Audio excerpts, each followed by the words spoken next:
And you are back on the Tortoise and Hare experience.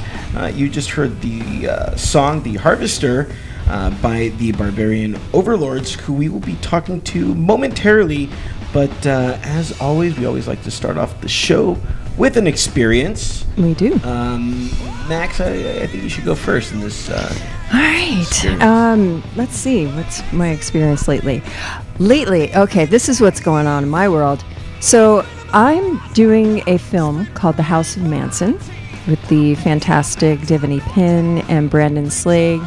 And I don't know if you are familiar with the Manson story, are you? Marilyn Manson? No, the other Manson. The Charlie Manson of... Oh, yeah. Dude, that guy was a sex symbol. He got so many chicks. Yeah, it's true. It's true. It just shows you that if you're crazy, hot girls will dig you. Yeah? Yeah, that's the key right there. Just be freaking crazy and just like drop your panties. That's it. Well, he was oozing so much confidence that he was able to do such crazy shit that girls just flocked to him. Well, it was the girls that he went after that were, really desperate for that attention. So it was, they were kind of like the misfits and kind of gravitated towards that kind of love that he expressed, and it became this destroyed family of nonsense. And the murders were intense, and I'm playing Rosemary LaBianca, which is a really difficult part to play. Are you guys familiar with Rosemary? Rosemary. Yeah, it was the Tate LaBianca murders. So they killed Sharon Tate, and then they killed the LaBiancas, which was a gentleman named Lino and his wife Rosemary, and I play Rosemary, and it was so brutal. And I've been doing like all the character study for this, and reading up on all their what happened, and sitting there looking at all of these crime scene photos and thinking in my head, I have to be her. I have to feel that emotion and all of that. And I've been like wrecked. I haven't slept. Like you can see, there's circles under my eyes, and it's because of this part.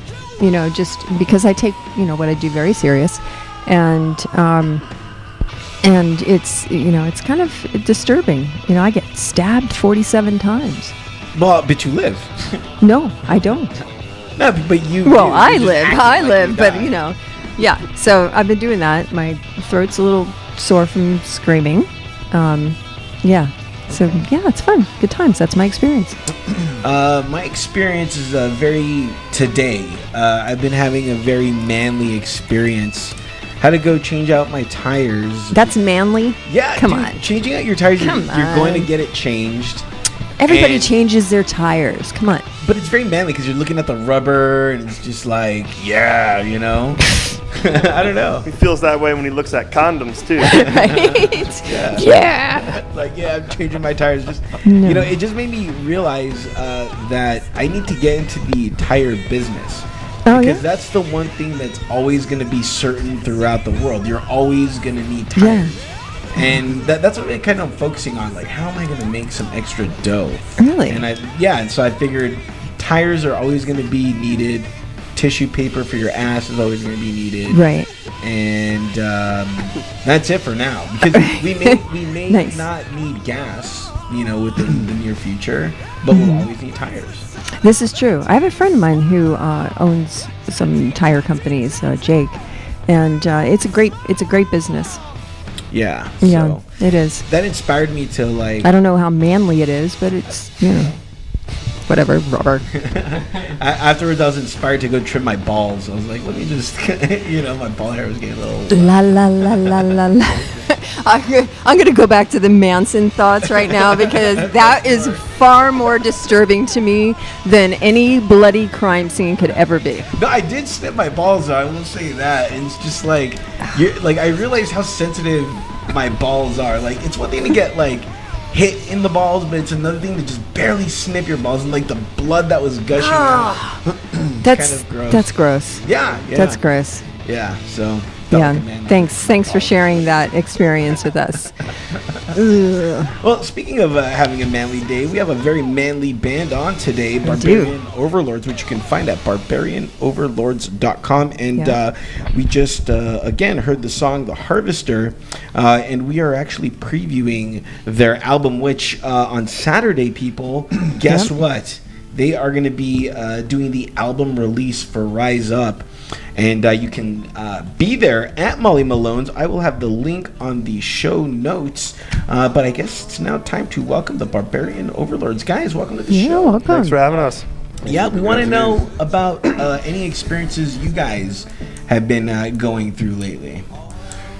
I think we've just been kind of putting our live show together and kind of preparing it for people and for us and pretty much our main focus. We did a few shows here and there, Anaheim, and one in North Hollywood. Mm-hmm. Just kind of smaller shows, just kind of down the street, working out the kinks and getting in the room and playing the songs and working them out, learning how to play them live because it's different when you record them. Some of them were kind of recorded on the run or composed. Where did you record? Brandon Ketchell produces our records. It was in me and Joe Spadaro's old house that we were renting, so we just recorded the whole thing in our living room. Oh, that's awesome. We went to a couple different rooms afterwards, but with mixing. And we mixed it somewhere else, but as far as the recording goes, we recorded the whole entire thing in our living room. Did you guys track that, or was it a live recording? No, it was tracked. So we would go on there and play live. So me, GK, and Joe, when we'd lay a drum track down first, and that would essentially be our click track, because we don't play click, so we do everything live. So we would play together live, get a drum track, and then everyone would go and track over the top of that drum track. Mm-hmm.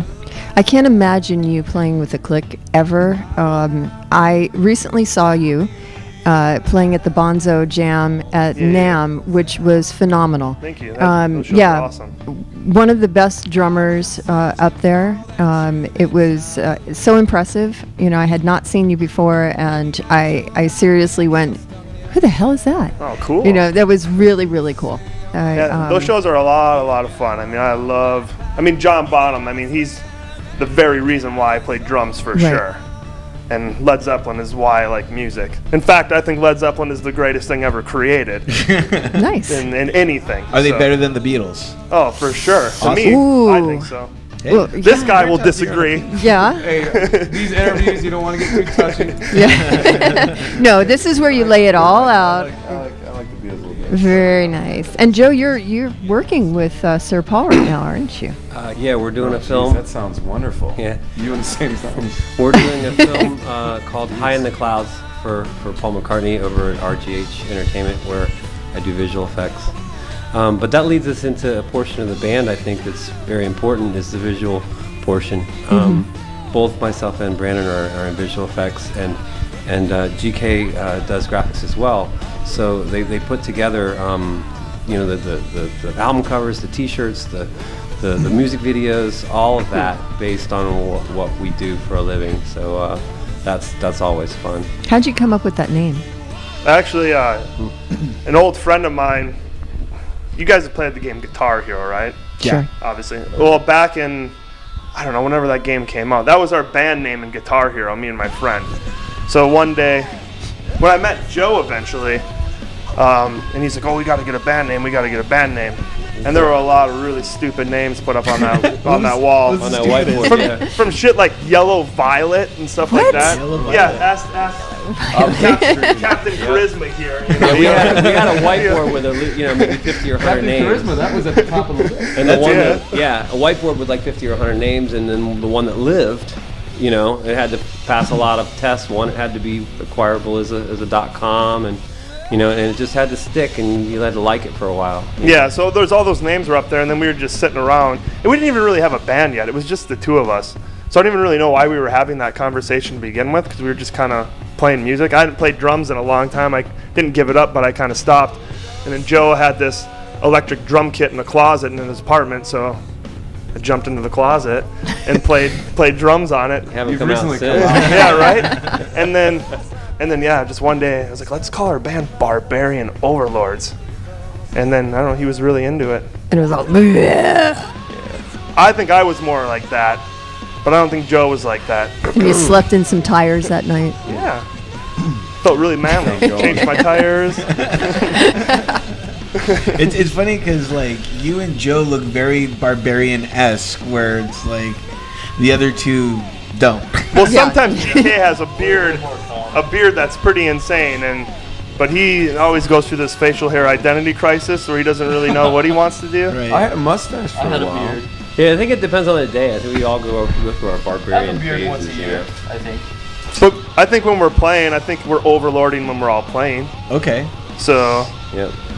but I guess I don't know. I've never looked at Barbarian Overlords as like this death metal thing. I was a professional wrestler for a really long time. Get out of here. Yeah, I really was. For like WWE. Yeah, but I did more like independent wrestling. Okay. Yeah. Like So I always looked at band names like professional wrestling tag team names. Because like Barbarian Overlords would be a really sweet wrestling That tag would team be. name. I was a fan of like Legion of Doom. Yeah. All that Demolition. Yeah. I used to like Roddy Piper. Dude, he was the man.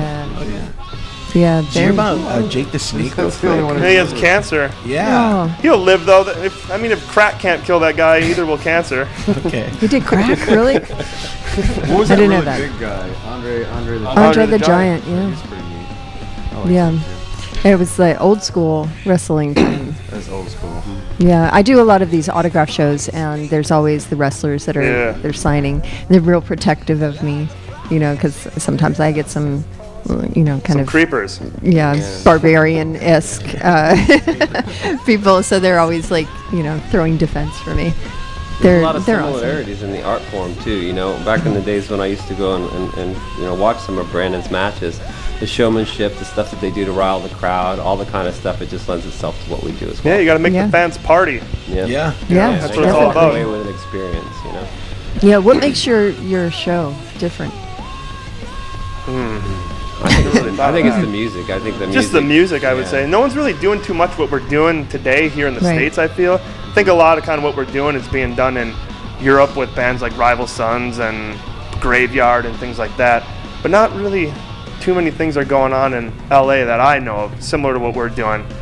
I know Sunset isn't really doing anything like we're doing, a lot of the bands that get booked there. I don't know, I'm pretty sure Silver Lake isn't as well. They're more of kind of the new wave rock thing now, right? Yeah, independent Not artists. really rock though. But we wanted to stay true to the music, something that was groove oriented, that went with the music itself rather than just it's a hummy song that you can think of or whatever.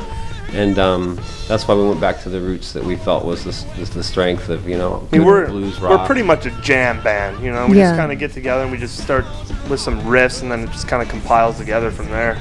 Yeah, I noticed that in your writing and how all of the songs are laid out. It goes from one thing to the next, and which is really interesting and keeps you like wanting to listen to the rest of it. It's like, wow, what's going to happen next on this record? That's It's like really amazing. I think it's really important to have a depth where you can jump from a really rock and roll number to more of a real classic old school blues to Right. folky kind of thing. A lot of bands, don't have those capabilities. in Yeah, them, they're and I very think one-dimensional. When you write a record, when you compose a whole record, I think it's important to have a running, cohesive idea and theme, but at the same time, have different, valleys and plateaus where it takes the listener somewhere versus you're just, Right. flatline. I think that's really rare in rock and roll. There's a few bands that we can name that are capable of doing that. I think you got to establish that stuff early on too in your tunes though. Like if you want to try and do like the softer side of things and some folky stuff, like it's awesome to do that stuff. But otherwise you end up kind of like Metallica. They did like you just grinding out, power out, and then they go and do something a little softer. Then their fans like, oh, these guys are sellouts and whatever, So I think Zeppelin and things like that, they did it right with, they did 2 first records. They had a bunch of blues stuff, some real rock numbers, real hard rock stuff, and then they took it to Zeppelin 3, and it's pretty much an acoustic album. I think we all want to be well-rounded musicians too, and be into different types of music. And the more you gather from, whether it's Robert Johnson or Patsy Cline or whoever it is, you pull from all those people and you put them into your music, and it's going to create you know, you're gonna grow as an artist, Right. You know, versus just the fact we that don't wanna you be just labeled into one you box. just mentioned Patsy Cline, the Barbarian Overlords. Just mentioned Well, that's Patsy that's Cline. quiet, That's like barbarian, peaceful looking guy. So You we know. gotta remember that. Well, I love Patsy impressed. Cline, and I think if there's one, if you guys were to say what is the last voice you'd want to hear before you go, it'd be Patsy Cline for me for sure. wow. But I mean, I think there's a lot of blues in her too, though. Oh, See, yeah. that's the thing Yeah, is definitely. you can take, you know, Jeff Buckley, Mm-hmm. Patsy Cline, and all that stuff. You know, if you investigate long enough, you're heading straight to the blues. All Right. those people, and that's kind of what we do here. We're all creating from our soul, and that's blues is a medium that's very soulful. So, you know, I like those kind of singers, and we like those kind of artists. And the more we can learn from all these people, the more you're going to create your own character. Because if you just paint one painting, you're gonna be one-dimensional. If you paint 100 and you listen to 100 and you have a bookshelf of books, you're gonna be an artist that nobody can really figure out because you're full of all kinds of interesting paints that you can use and draw from. So, you know, I think it's important for us to create many different types of music and Yeah. not be into just Yeah. one box, because Yeah. a lot of bands out there, they're stuck in a box. You know, they're stuck in a box. We don't want, I don't think any of us as artists never want to be stuck in a box and pigeonholed. Well, he's indie, or Yeah. he's folk, or he's just all do what you country. like. Just Right, play. yeah, And we absolutely. just want to play and write great songs and write great records and hope people enjoy them, and that's it. Do you ever argue about the music, the Are style? you kidding me? They do. I'm not taking that question.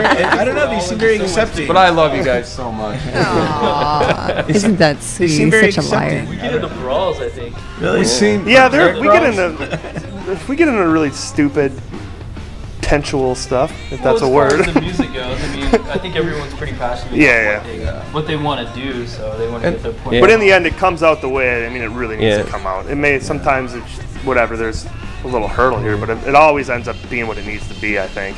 And then Pretty Brandon self- tags yeah, me, and I'm out, and he's self-explanatory. in. Nice. Yeah. I think sometimes with art, you know, there's always a little bit of tension, you know, to create something really special. I don't know if we're creating anything really special, but, you know, I think there's always a little tension in something in great rock and roll bands. I'm not saying we're amongst the great rock and roll bands, but there's always a little tension running through there. And I think when you get up on stage, you say, all right, gentlemen, here we go. That's when you're all coming together, and that's when it's all okay. You know, as long as you get to that point where it's like, oh man, you're a real, can I say ass? Yeah. Yeah. You're a real ass, man. And we sometimes you gotta get called out. You gotta get called out, and you gotta get back in line. You know? Yeah. And Turtle that's and I are important. like Those that. things have to I don't happen. think we are. No. I don't. You know what? Me and Max have such this weird relationship where it's like I just accept her for who she is and what she does, and she loves me for that. I think that's kind of our relationship. But you don't have anybody to tag, like a tag team. See, I can tag Brandon, he's Right. out, I'm in. Well, we You tagged know, Denim take on the down. wrestling thing. Denim's in. Well, I'll tell you what we're gonna do. Stop guys. taking pictures, man. Get over here. Yeah, he's gonna tag you, you'll be behind the mic, right? Yeah. no, just kidding. Sure. Yeah. It's the Tortoise and Hare experience with Denim Dan. That's right, yeah. That's the new thing. I also saw that you guys just got some new Barbarian Overlord baseball swag or baseball tees. Yeah. That's brand new. Any other new brand new merch that you guys got going on for that? Just- just that for now. And the physical copies of the CD will be available also at the spectacular. show on Saturday if you're more into that rather than downloading it. Right. Are you buying? Are you playing the full album in its entirety? No, I think we're playing every song off it except for 2 songs, and I think we might be playing 2 songs off of our first record.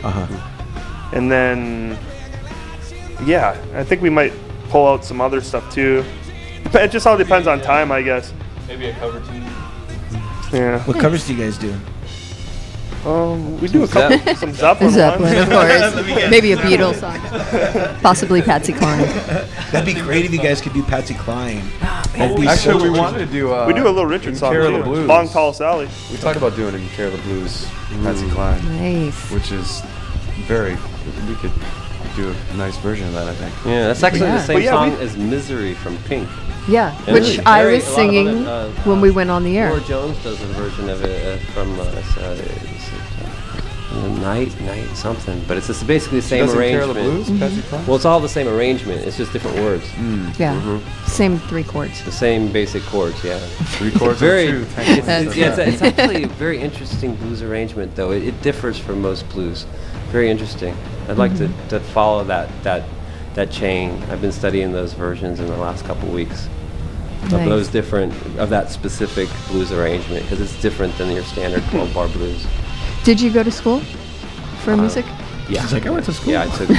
For Yeah, music? Yeah, I minored in music in college, majored in art. Nice. I find a lot of people, a lot of musicians lately are not studying, and I always want to encourage everybody to study as much as they possibly can.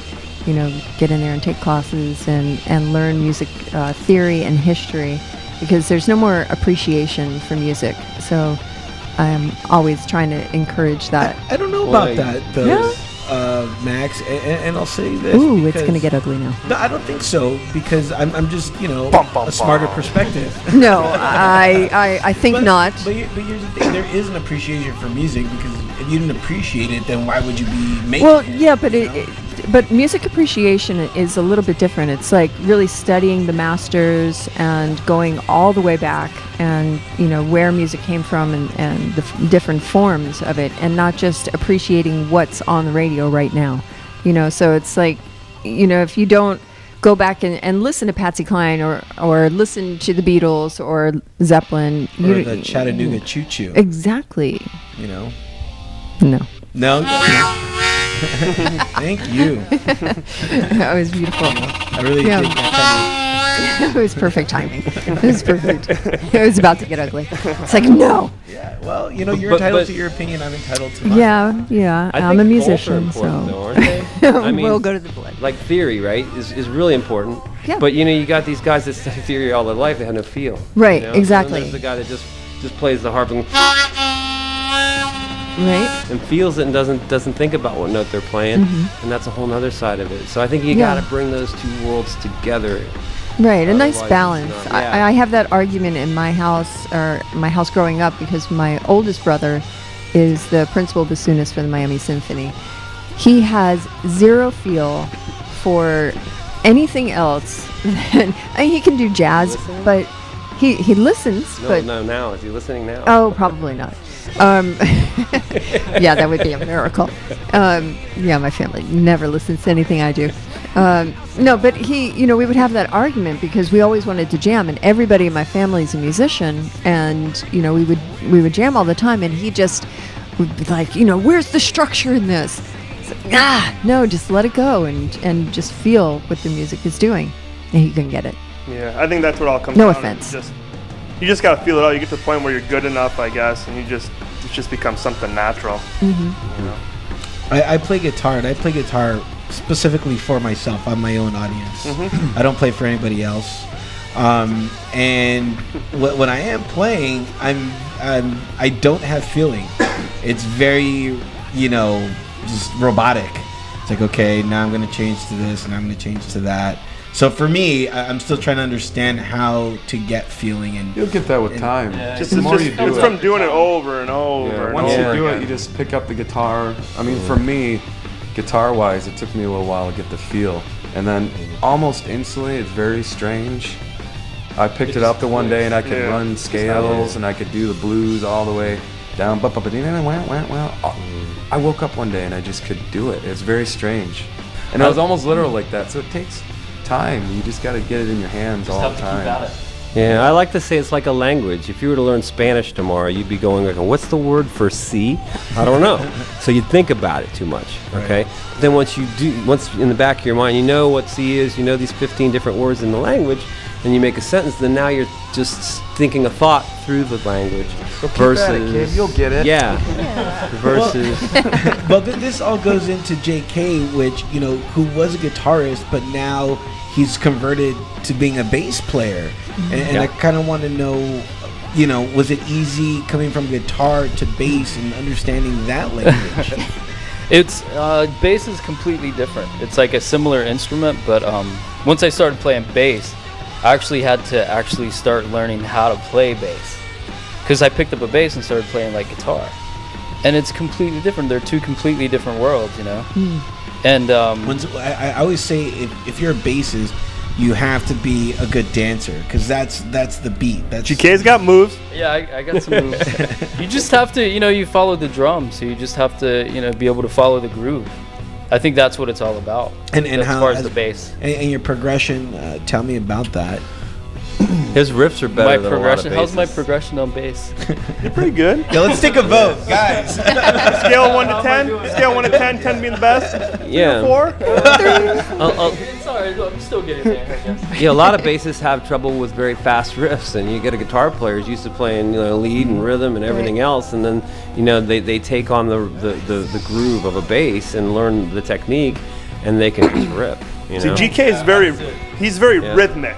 Like, Yeah. I mean, to begin with, like, just from his playing, like when he plays guitar and stuff, I mean, he's very, very rhythmic. He's very tight. So, like, me and him when we're playing it, we lock in, like, instantly. It's really easy. So, I don't know, the bass I think comes pretty natural to him. I know a lot of guitar players. With the drums, with the bass. A lot of guitar players out there will pick up a bass and they'll play the bass like a guitar. They call the bass, you know, it's easier than the guitar because it has 4 strings. But like he said, it's a completely different. Yeah, it's I'm still learning. Because like if I played a string instrument, I'd play it bass because like there's all those cool runs and stuff, and it's almost like drum fills. You know, you can do all those cool walks and whatnot, and You're learning all these runs and stuff like guitar. I mean, you do a lot of runs in guitar too. the but guitar like is bullshit, Joe. Okay. It's all about the bass and drums. Man. But what's interesting though is in group-based blues like this, the guitar and bass sometimes do identically the same thing, only in different octaves. And so these riffs become a riff that the entire band does together sometimes. And then of course we go off into our different sections. But yeah, that's what I like about it. I like GK as a bass player because it's just he just rocks it. Thanks, Joe. I like it. He looks at you. Thanks, Joe. That's nice. That's fantastic. I'm a huge bass and drum groupie. She's just kissing you. Cool. No, I really am. You want to go out sometime with? You want to go out with me and GK? I think I'm just gonna go. You want to go out with me and Are GK? you guys single? Well, I am. GK's got the old ball and chain. No, I'm That's- kidding. I love Jen Fish. Jen Fish. Bish. Bish. Yeah. Bish. Nice. Yeah, she's a nice Jen girl. Bish. She's actually going to be running the merch for us on March 8th. So if you want to meet her, you can meet her then. And you can get those new baseball swag. Yeah. So you walk up to her and be like, "So you're the old ball and chain, huh?" That'd be funny. Hey, can our listeners get a discount if they go up to Jen and say that they heard about it on the Tortoise and Hare Experience? Let me call the Overlord office real quick. Or can they get an extra sticker? If they go up there and say rubber baby buggy bumpers, There you go. yeah. All right. All right. Right there. Buggy bumpers. Done. Yeah. Rubber baby bubby. Rubber baby buggy bumpers. That's It's a right. famous Arnold Schwarzenegger quote from Last Action Hero. Clearly one of your major influences is Probably the greatest human of all time, that guy. Let's be real, all Yeah, right? so All either right. they're a major Arnold fan, And or I'm they listen to your 100% show, serious one when of I the say two. that. So. Right. Well, let's hope Either way, that get they listen to our something show. off, right? The guy's awesome. What is it about Arnold that you like? He's the king of kings. Look at everything he's accomplished. He's literally done everything he's wanted. Literally everything. And everyone he's one. Yeah, exactly. And he's an immigrant. Yeah, that's what I'm saying. He's crazy. Aren't we all? That's true. Well, I'm just saying, that guy has done a lot of cool stuff. Okay. Or do you want to have a career similar to him? Will you be the governor of California, please? I very well may be one day. That'd be cool. I'll be like, that guy was on my show. No, it's not what, like someone like Arnold Schwarzenegger. It's not.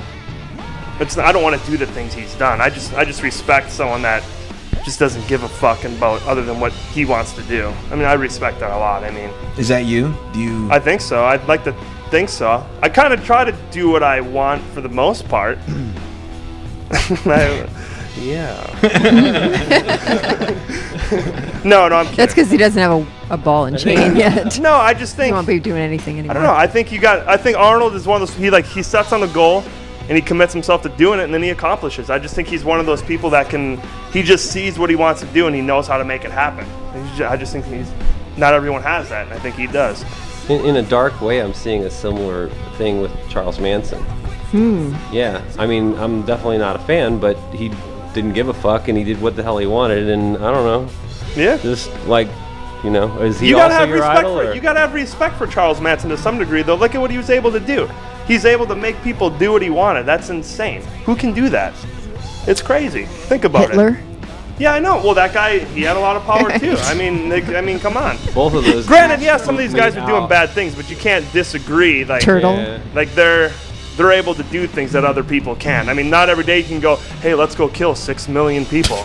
Let's go have a genocide or whatever. Not everyone can do that. I mean, it's insane Right. as it is, and it's wrong, yes, but at the same time, it's like, that's pretty crazy. Yeah, it's mind manipulation. Yeah. What's the line from Jurassic Park, though, that just because you can do it, you have to ask the question, should you? Right. Jeff Goldblum. Yes, Jeff Goldblum. You've seen Jurassic Park, huh? I have. At least funny. 4 times. My favorite line from that is when the guy goes out to find the Velociraptor, and then the Velociraptors trap him, and then he's just with his gun. He knows he's gonna die. He's like, clever girl. Yeah. My daughter was born to Jurassic Park. The doctor wanted to see it, so he put it on the television set during the birthing, and he kept cool. asking me to comment while she was being born. Like, what did they do here, Joe? And he's I'm like, horrified by that as a mother. I'm There's horrified. screaming going on the tube. There's screaming going That's on. kinda cool, on the though. bed. I think it's It was cool. just like, It's cool. Yeah. It's different. What? Yeah. Hey, That's the insane doctor to was me. into it. What can I say? Well, it should have He been did a about good job. He what put your the wife bed was where she into. came out, The heck? Yep.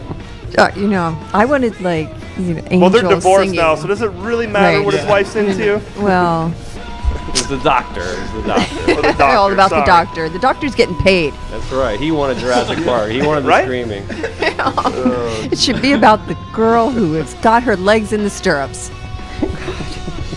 It's true. I have 2 kids. Yeah. We're not going to go there. Turtle, do you want kids? Do you want to have kids? You know what? There are different points in my life, in the day actually.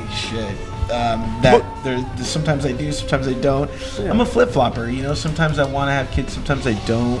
Right now I'm just focusing on finding the girl first. Yeah, that would be a good thing. Let me find the girl, and then later on, I'll come to that bridge when I get to there. Yeah, and so for all of our listeners out there who are single and cute, you can write in to Most importantly. into the show and get a date with Turtle because he needs some company. He's sad. He's a sad Turtle power. turtle. Yeah. Yeah. It would make a much better show if I don't know. Turtle got laid.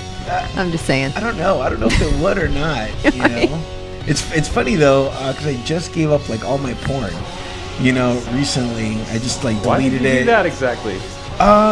You can tell the single guy who chimes in immediately. I did. That was that that was guy. you. No idea That was why you. you got Well, it. you're single too, so. Joe Spadaro would have picked that up Yeah. off for sure. Sorry. But there's plenty of Right out of the dumpster. there's plenty of bunnies in town for tortoises to chase, though, aren't there? Yeah, exactly. It was just time, It was just time in my life to be like, you know what, this is kind of holding me down way too much.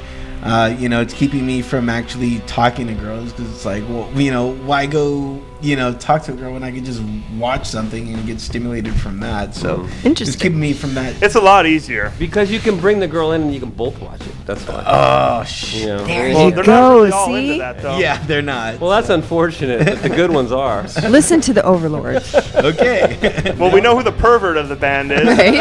Joe Spadaro, everyone. Ladies, if you're into watching porn, Joe So Spadaro. if you're wondering from the band, that creeper that's going to come up and ask for your autograph, Max, There this you guy go. right here, guy with Awesome. the curly hair. Awesome. Which he was actually the first person that approached me I said, at hey, Max, NAMM. how you doing? Yeah. Yep. What are you doing sitting out here? Scale 1 to 10. Were you freaked out? Yeah. of Well, course you no. was. Get the hell I away would've from been. me. Get away from me. Fuck is this guy? I'm just trying to have a moment alone. No cameras involved. No, it was a good time. It was a good time. Max is single too, by the way. Yeah? How do you know that? You don't know what my last life month is. we Ju- talked. Well, whatever. Is that changed? Yeah, Is there who something knows? involved in your life? I have no Well, idea. she I'm has making 2 no kids, and if comments. that didn't work out, what's the point even, right? Well, I was married for 20 years. Again. So, So that's yep. 20 years of your life. Right? And then do you Destroyed. still talk to this person? Absolutely not. So that's 20 years of your life you just kind of threw away. Yeah, but I have amazing But you children. got cool kids. So I that's do. cool. I do. And for Danny Shaka fans, go to her website and friend her and do whatever that is that she's trying to get more people. Yeah, what Yeah. is she doing? I know she's out in Florida. Just Yeah. flirting and Florida. Yeah, she's in Florida and Max she's was in Florida. Yeah, In that's fact, cool. I think I saw her band at the Treehouse one day. Yes, yes. Back in the day. Isn't that crazy? Joe and I knew each other way back in the day, and he saw my band. Yeah. How The was she? Treehouse. Rob Halford used to go in the Treehouse and sit with all these different bands. Yep. And Yep, there was one often. band there called Rocks, and what was the name of your band at the time? Chaos. Chaos. And she mentioned her band. I was, wait a minute, the Treehouse. I said, yeah. Yeah. Yeah, my band rocked. What happened? Yeah, Johnny Depp used to open for me. Then what happened? Halford was sitting. Of Our course. drummer died. Oh, Yeah. It Man was cannot go on rough. without the drummer. No. you always get a replacement. shoot. Take notes, guys. There you go. It's true. We had to disband on that, but yeah, it was funny our conversation about that. Because that was so long ago, and you don't remember Right. all of those bands that you're in. It's like, oh, yeah, that's right. Sorry. No, it was awesome. It was an awesome thing to remember. Thank you. Way to go, Joe. What was that little place down on South? Was it Miami Beach that used to have as original? I think you played there as well. Wow. It's like Stalker alert. No. I Oh just my remember. god, dude. Can you stop? Well, we played the same place. That was great. Yeah. Well, there were. May 2nd, 1992. Any hope was of a someone Thursday. coming out to our show now is dead. What was the name of that place? There It is. was named after the street name, but it was an original place where, and not many were in Florida. There were some fun places down there. I was a big Button South person. I played there constantly, and Button on the Beach and Penrod's and Yep, those were our old Summers balls. and yeah, good times. Good times. So where did you guys start? Like how the band came together? No, individually. Like where was your roots from? Oh, I'm from Minnesota. There's no music in Minnesota. Well, I'm just kidding. for me, when I started playing drums originally, because my dad played guitar, so I just kind of looked at him like my dad needs a drummer. So I started playing drums, and then I was in bands with my dad growing up. So that's what I did. So I played all these old songs like Mustang Sally and Nice. CCR songs and stuff like that. So that's kind of where I kind of started. And then and then when, because I was 11 when I started playing drums. And then my mom was listening to Led Zeppelin too. And I remember, and I knew about Zeppelin, I knew about bands and stuff, but I didn't really know who these bands exactly were. And I remember my mom was listening to Heartbreaker, and for some reason, I don't know why, but the drums stood out to me on that song. And I don't understand why. The drums it's not even really that good of a drum recording compared to some of the other stuff. It's a guitar song. But I don't know, I was like, I just wanted to really, this is awesome. So then that's why I started getting really into drums, and I was, my dad taught me click, click, boom, click, click, boom, and then just from there, I'm a self-taught drummer, and I have bad habits because of that. But whatever, fuck it. You mean like breaking sticks or breaking cymbals? I don't like breaking anything. Breaking everything. He breaks everything. He's like Animal. Oh, that's not Yeah. good. He looks like Animal. That'll too. cost you a lot of money. Yeah. It Well, I was does. going for the. I hope you have an speaking of Charles endorsement. Manson. That's Trying to the break look I'm his going jaw. for. Yeah? No. Just breaking everything? Guys, we are running out of time. Any last words before we? March 8th. CD Molly release, Malone. Molly Malone's. Los Angeles. March 8th. Approximately 9 o'clock. And also we have our friends, the Three Trees, opening the show for us. We're pretty excited about that. And they go on about, Three Trees will go take the stage approximately I have the set 8:50, times. and then we're on about 9:20 or so. I have the set times is 7:50 to 8:30 is Amanda Waters, 8:45 to 9:25 Three Trees, and then from 9:40 to 10:30 Barbarian Overlords rock the house. I just want to say, Amanda Waters, I contacted you on Facebook via message, and you never got back to me. She claims to be a big Led Zeppelin fan. So. Ooh, Just maybe there's a saying. reason why she's not getting back to you, Maybe. Overlord.